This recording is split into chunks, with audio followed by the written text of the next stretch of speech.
और यहां से सीधे लिए चलते हैं आपको मंत्री प्रताप सिंह खाचरियावास के प्रेस कॉन्फ्रेंस में। घोषणा पत्र में किए हुए 90% वादे पूरे कर दिए। राजस्थान में किसानों के 18,000 करोड़ रुपए के कर्जे हमने माफ किए।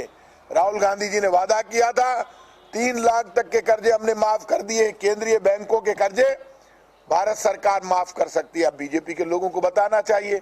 आपने बहुत बड़े बड़े दावे किए। आज बीजेपी के एक नेताजी चले गए हाई कोर्ट में, क्यों? कंपटीशन चल रहा है।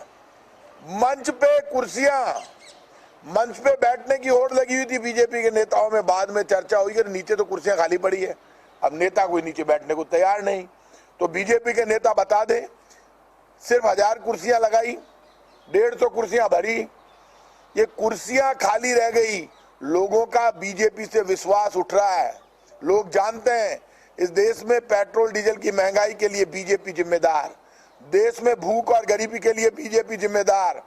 आटा, दाल, चावल पर टैक्स लगाकर आटा छीनने वाली, मुरमुरे, मखाने, दही और छाछ पर टैक्स लगाने वाली बीजेपी, कपड़े, कचरे, जूते पर टैक्स लगाने वाली बीजेपी। बीजेपी ने आटा छीन लिया टैक्स लगाकर कि तुम भूखो मरो, कपड़े छीन लिए टैक्स लगाकर के कपड़े मत पहनो, जूते छीन लिए नंगे पांव घूमो, कचरा इकट्ठा उस कचरे पर टैक्स लगा दिया, दवाई पर टैक्स लगा दिया, शिक्षा पर टैक्स लगा। कुछ छोड़ा है क्या? अरे बच्चों के पेंसिल और रबड़ पर टैक्स लगा दिया बीजेपी ने। ये टैक्स पहले थे ही नहीं। अच्छा, एक बार आप टैक्स ले सकते हो। आटे पर 18% टैक्स लगाया बीजेपी के लोगों। ये भी बता दो, जो 18% आटे पर टैक्स लगा दिया, 5% आपने, तो फिर आटे के बाद पराठा बना लिया ठेले वाले और ढाबे वाले ने, तो बोले अब 18 रुपए और टैक्स दे। तो आपने कितना कर दिया? 23% टैक्स आटे पर। अब पराठा खाना बंद। 1 घंटे में 4 लोग आत्महत्या कर रहे हैं। बीजेपी के लोगों जवाब देते, 10 लाख करोड़ से ज्यादा के कर्जे आपने उद्योगपतियों के माफ कर दिए, किसानों के कर्जे माफ नहीं किए। नहीं, आपके प्रधानमंत्री जी ने किसानों से माफी मांग ली और माफी मांगकर बचना चाहते हैं। ना किसान को कुछ मिला, ना मजदूर को, ना व्यापारी को, ना कर्मचारी को, ना विद्यार्थी को। और अभी 2-3 दिन पहले हमने राजस्थान के 67 लाख, एक से लेकर 8 क्लास तक के बच्चों को, 67 लाख बच्चों को 2 यूनिफॉर्म बढ़िया फ्री में दी है। मुख्यमंत्री यूनिफॉर्म योजना में बच्चे छाती के लगा के यूनिफॉर्म लेकर गए। 200 रुपए पर यूनिफॉर्म सिलाई के दिए, लेकिन मुख्यमंत्री ने आगे बढ़कर कहा कि हो सकता है 200 रुपए की सिलाई कम पड़े, इस बार आप लोग मदद करना। कितने सम्मान के साथ अभिभावकों से कहा अगली बार ये 200 भी बढ़ा देंगे। गांव में 200 रुपए में सिलाई हो जाएगी, लेकिन शहर में मुश्किल है, मैं जानता हूं। लेकिन सोच अच्छी है। दूध मीठा चालू कर दिया। बीजेपी फीका दूध देती थी, हमने मीठा चालू किया है, चीनी के साथ दूध बच्चों को। क्या बात करते हो? 18 लाख बच्चे सरकारी स्कूलों में, हमारा नामांकन बढ़ा है क्योंकि महात्मा गांधी स्कूलों ने क्रांति खड़ी कर दी। लोग प्राइवेट स्कूल में एडमिशन नहीं चाहते, जहां फ्री में शिक्षा मिलती है। महात्मा गांधी अंग्रेजी स्कूल में एडमिशन लेना चाहते हैं। हमारा काम बोलता है, बीजेपी का झूठ, फरेब और धोखा बोलता है। राहुल गांधी से मुकाबले के लिए जेपी नड्डा जी को लाए थे। राहुल गांधी की यात्रा में लाखों लोग पैदल चलेंगे और यहाँ पर बाकायदा कुर्सियां लगाई, नाश्ता, चाय, पानी तैयार किया, लेकिन ना जनता आई, ना बीजेपी के कार्यकर्ता आए। कहाँ गया बीजेपी की कैडर बेस पार्टी? कहाँ है? कहाँ भाग गए आपके कार्यकर्ता? कहाँ हो नेताजी? और शर्म भी नहीं आई। खाली कुर्सियों को धरती फाड़ देंगे, सरकार गिरा देंगे और ये इस्तीफों पे जवाब दे। अरे खाली कुर्सी पे जवाब दे काका। ये खाली कुर्सियों को भाषण दे रहे हैं और लंबे लंबे भाषण। केंद्रीय मंत्री, होड़ लगी हुई थी आज मंच पे जगह मिल जाए, और सामने कुर्सियां खाली पड़ी थी। ये खाली कुर्सियां बताती है बीजेपी वालों की नीयत गंदी है, इसलिए भगवान भी इनकी मदद नहीं कर रहा।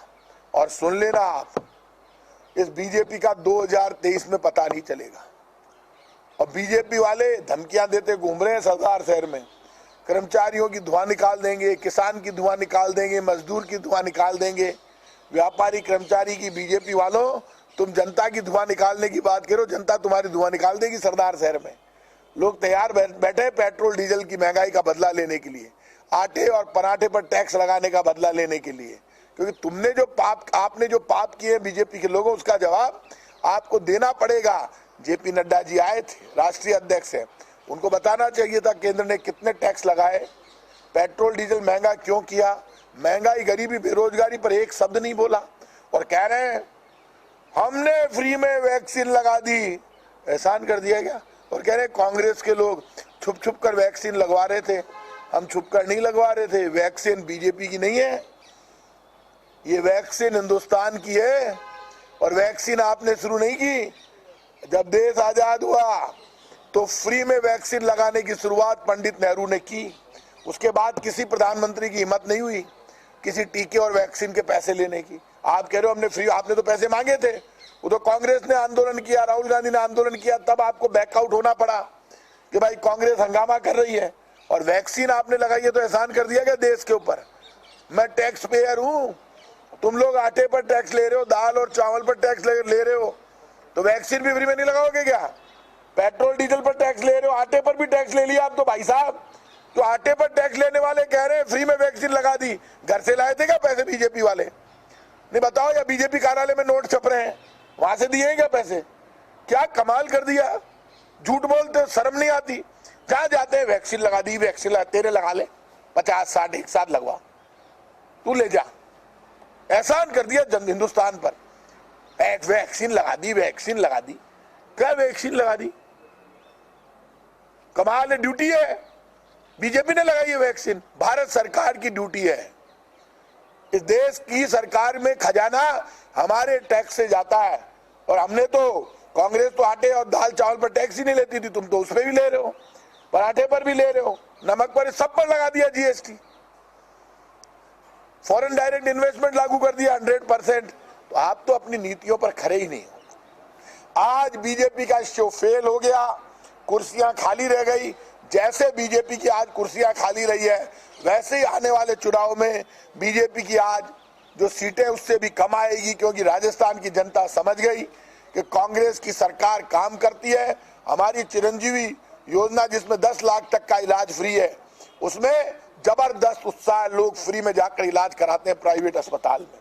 3 लाख, 5 लाख, 7 लाख, 8 लाख, और सरकारी अस्पताल में हार्ट ट्रांसप्लांट, किडनी ट्रांसप्लांट, सब काम। कोई भी बीमार होता है तो समझता है मेरे घर की सरकार है, शान से जाकर दवाई लेकर आता है। हर 1 करोड़ लोगों को हम बुजुर्ग, विकलांग, विधवा पेंशन दे रहे हैं, बच्चों को फ्री ड्रेस मिल रही है, हर काम हो रहा है। शहरी रोजगार गारंटी कानून लागू करने वाली पहली सरकार राजस्थान की सरकार बनी है। एमएलए को 5 करोड़ रुपए साल का फंड देते हैं, जो एमपीज के बराबर है। एक एक काम मैं आपको पूरे गिना भी नहीं सकता। किसानों को 12,000 रुपए साल के अलग से देते हैं। 50 यूनिट तक बिजली फ्री है, उसमें 36 लाख घरों में जीरो बिल आता है राजस्थान में। क्या क्या बताऊं मैं। इसलिए जेपी नड्डा जी का आज का शो बीजेपी का फेल हो गया। बीजेपी की कुर्सियां खाली रह गई, बीजेपी की पोल आज खुल गई है। आने वाले चुनाव में जैसे इनकी कुर्सियां खाली रही है, वैसी तस्वीर देखने को आपको मिलेगी। जेपी नड्डा ने सीधे तौर पे ये आरोप लगाया है कि आपकी जो सरकार है वो केवल जिल्द बदलने का काम कर रही है। जो भामाशाह योजना थी उसका नाम बदल के चिरंजीवी कर दिया, लेकिन इससे कांग्रेस सरकार चिरंजीवी नहीं हो जाएगी। वसुंधरा जी ने भी कहा कि हमारी योजनाएं जो है उनको ध्वस्त कर दिया गहलोत सरकार। वसुंधरा जी जो बातें कर रही है दुनिया जानती है कि जब से राजस्थान में कांग्रेस की गहलोत सरकार आई है, एक भी वसुंधरा जी की योजना हमने बंद नहीं की। भामाशाह योजना में जबरदस्त करप्शन हुआ, तब जाकर चिरंजीवी योजना लेकर आए। भामाशाह योजना में 10 लाख तक का इलाज फ्री नहीं था, पता कर लेना पहले। 10 लाख तक का इलाज 3 लाख तक का फ्री था, तो भामाशाह में 3 लाख तक का फ्री था, और हमारे 10 लाख तक का फ्री है। तो भामाशाह और 10, उसमें तो 7 लाख का तो पैसों में अंतर है। शर्म नहीं आती झूठ बोलते हुए। और इन्होंने 50 यूनिट तक बिजली फ्री की थी क्या? ये 1 करोड़ लोगों को पेंशन इनकी योजना है, ये हमारी योजना है। कल ये कह देंगे घाट की गुणी में टनल हमने बनाई है, इन्होंने बनाई है तो हमने बनाई है। कल ये कह देंगे सेंट्रल पार्क जयपुर में हमने बनाया, ये भी हमने बनाया है। कल ये कह देंगे बिसलपुर का पानी हम लाए, ये नहीं लाए, हम लाए। तो ये फालतू की बातें करना बंद करें। को अटकाने का काम किया है गहलोत सरकार ने। हम जैसी लेकर के आए थे को उलझाने का काम किया है। देखिए, वसुंधरा जी बहुत सीनियर लीडर है, उनको इतना बीजेपी से डरना नहीं चाहिए, उनको खुलकर बोलना चाहिए। वसुंधरा जी का अपना एक रुतबा है, जब आदमी अपनी स्टाइल छोड़ देता है तो उसको राजनीति में नुकसान होता है। मैं जहां भी रहा, मेरी जो आदत है वैसा ही रहा, अड़ गया तो अड़ गया। राठौड़ ने पीआईएल लगाई आज, और वसुंधरा जी को ठोक कर बीजेपी में मुकाबला करना चाहिए, घबराना नहीं चाहिए। वो आजकल दबाव में आकर बयान दे रही है। राठौड़ ने पीआईएल लगाई आज विधायक। देखो, राठौड़ साहब की मजबूरी है। राठौड़ साहब के साथ दिक्कत क्या है, मेरे बड़े खास हैं वो, और मेरे से उम्र में बड़े हैं, हमारे बड़े भाई हैं, हमारे मित्र हैं वो। मैं उनको, उनके हम दोनों जेल में साथ रहे हैं एक आंदोलन में। तब मैं फर्स्ट ईयर में, मेरा एडमिशन भी नहीं हुआ था, तब मैं उनके साथ जेल में चला गया था। जेल से ही एग्जाम देने आया था, मतलब स्कूल पास आउट होते ही। लेकिन वो बहुत सीनियर है मेरे से। राठौड़ साहब ने पूरा जोर लगा रखा है, बीजेपी उनको माने माने माने, लेकिन वो क्या नहीं मानेंगे, नहीं मानेंगे, नहीं मानेंगे। आप बताओ, ये पाछे पड़े बांके, वह लड़बा में कसर को नहीं रहा, बीजेपी आड़ा बांके धक्को दे बाम कसर को रहा। मुझे बड़ा दुख है कि राठौड़ साहब की पूछ उसमें करनी चाहिए। भैरव सिंह जी 3 बार राजस्थान के मुख्यमंत्री रहे, और अब राठौड़ों को पूछना चाहिए इनको। ये नहीं पूछ रहे, इस बात का मुझे भी दुख है। और मंच पर कहा, पर आज भी बाने बहुत सीनियर है, हम जैसे जूनियर मंच का संचालन करते हुए अच्छे लगते हैं। देखिए, वो पब्लिक इंटरेस्ट लिटिगेशन जो उन्होंने लगाई है, वो जनता ने नहीं लगाई है, राजस्थान के खांटी नेता ने लगाई है। तो देश, राजस्थान समझ रहा है कि जनहित याचिका नहीं है, ये भाजपा हित याचिका है, नेता हित याचिका है। उसका नाम जनहित याचिका नहीं है, वो है राजेंद्र राठौड़ हित याचिका, भाजपा हित याचिका, नेता हित याचिका, उसका नाम ही यही है। हाँ, चोगो चर्चा में रेबाने बहुत जरूरी, वो काम भी था, वो रूप दिखाओ थे, जरूरी है। वो राठौड़ साहब को और सतीश ऊनिया जी को, दोनों को निमंत्रण है मेरा। इतना ही है तो एक दिन 15 मिनट आप बोलिए और 15 मिनट मैं बोल लेता हूँ, कांग्रेस की योजनाओं पर फैसला हो जाएगा। बात उन्होंने कही, आपातकाल जैसी स्थितियां हो गई है, राष्ट्रपति शासन जैसी स्थितियां हो गई है, इसलिए कोर्ट को हस्तक्षेप करना जरूरी है। वो आपातकाल जैसी स्थितियां तो देश में लागू कर दी बीजेपी ने। ये तो मजे कर रहे हैं राजस्थान में। हमारे से फ्लेक्सिबल गवर्नमेंट नहीं हो सकती। हमारे नेताओं से उनके बहुत से संबंध है, मेरे को फोन करते मैं ही काम करता रहता हूँ, इनके तो मैं ही मना नहीं करता उनको। आपातकाल में तो माने फोन ठोको करे, वो तो माथा बोड़ी करके, हमारे मित्र तो हैं, उनका हक है। जितने मजे राजस्थान में है विपक्ष के, उतने तो कहीं नहीं है। एक बात सुन लेना, ये बीजेपी वाले चुनाव से ही तो डरते हैं, इसीलिए तो याचिका लगाई कि वैसे ही कुर्सी आ जाए तो बढ़िया है। तो चुनाव में तो इनको कुछ मिलने वाला नहीं है। सर, वेणुगोपाल जी आए, समझा के गए हैं, फटकार भी, नसीहत भी, तो क्या सीज फायर माने इसे भारत जोड़ो यात्रा से? अभी एक ही बात है, देश का सबसे बड़ा नेता राहुल गांधी आ रहा है, हमारे में उत्साह और उमंग है। इनके राष्ट्रीय अध्यक्ष आए तब कुर्सियां खाली हो गई, और मैं आज कह रहा हूं, जब राहुल गांधी आएंगे आप देखना क्या मेला चलता है राहुल गांधी के साथ। लाखों लोग चलेंगे, यात्रा तक है, उसके बाद भी रहेगी। सब बढ़िया है, अब सब कुछ ठीक है, कोई नहीं। जब देश का नेता आ रहा हो तो छोटी मोटी बातें सब समाप्त। अब केंद्र के बीजेपी सरकार के जुल्म का जवाब देने के लिए राहुल गांधी के नेतृत्व में कांग्रेस पूरे देश में लड़ेगी, मरेगी, लेकिन भारत के सम्मान की लड़ाई लड़ेगी। चौथी वर्षगांठ में कोई जश्न का कार्यक्रम रखाया गया सरकार ने? बार तो कोई जश्न को राखियो को नहीं, बड़ा तय बात है कि 4 साल पूरा वेला ने भी के पहले बीजेपी आड़ा कोई कोर्ट में भाग रही है और आगे कुर्सियां खाली हो रही है, तो बीजेपी का दिन खराब आ रही है, जी हाँ चुनाव नजदीक आ रही है। गुजरात इलेक्शन में बोल के गए जब नड्डा जी उनकी सरकार बन गई है। गुजरात इलेक्शन में उल्टा होता लग रहा है मुझे। मेरी कई मेरे मित्रों से बात हुई, जितना बीजेपी खुश हो रही है उतना खुश होने की जरूरत नहीं, रिजल्ट आने दो, आप देख लेना। कहीं मुझे लग रहा है बीजेपी गुजरात में जमीन नहीं सूंघ जाए और कांग्रेस की सरकार बन जाए तो कोई बहुत बड़ी बात नहीं। लेकिन खुद का राज्य हिमाचल है, उसके बारे में कुछ नहीं बोल के गए। हिमाचल में तो कांग्रेस जीती रही है, आपको पता है सारा, कांग्रेस की जीत तय है हिमाचल प्रदेश में।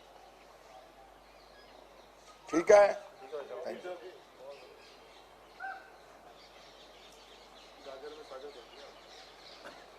तो आपने कहा था आज, मैंने कहा चालू रहे, एकदम फोन आया कि हाँ बोलना चाहिए, बात थी, तो माकड़ा कोई बोल को नहीं दिया। अब जो है वो बोलेंगे नहीं, वो कह रहे हैं कि उनका नाम नहीं आ जाएगा लिस्ट में। कहीं वो बना रहे हैं ना वेणुगोपाल की लिस्ट। बोलने में क्या है,